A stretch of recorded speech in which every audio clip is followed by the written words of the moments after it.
guys আমরা যে ভূতের বাড়িটার কথা বলেছিলাম আমাদের ব্লকে সেই ভূতের বাড়িতে এখন যাচ্ছি তাই সকালবেলা যাচ্ছি রাত্রেবেলা যায়নি কারণ বড় মানুষ সকাল বলে খারাপ জিনিস ধর এটা আর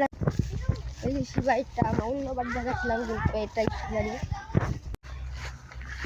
ফুটবল খেলতেছি কারণ গাইস বাড়িটাকে দেখাচ্ছি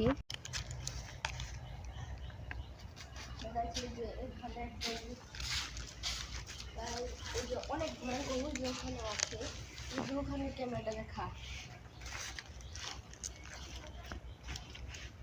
এখানে দূরতে কেউ সাহস হচ্ছে না তাই আমি দিয়ে গেলাম তাই এখানে অনেকটাই আছে তাই আরো অনেকটাই আছে তাই এখানে ঢোকার পরে আমাদের পছন্দ হয়েছিল দেখেন গাইস আমি এখানে আসতে সাহস পাচ্ছি না দেখেন কি ভয়ঙ্কর জায়গা দেখেন ভাই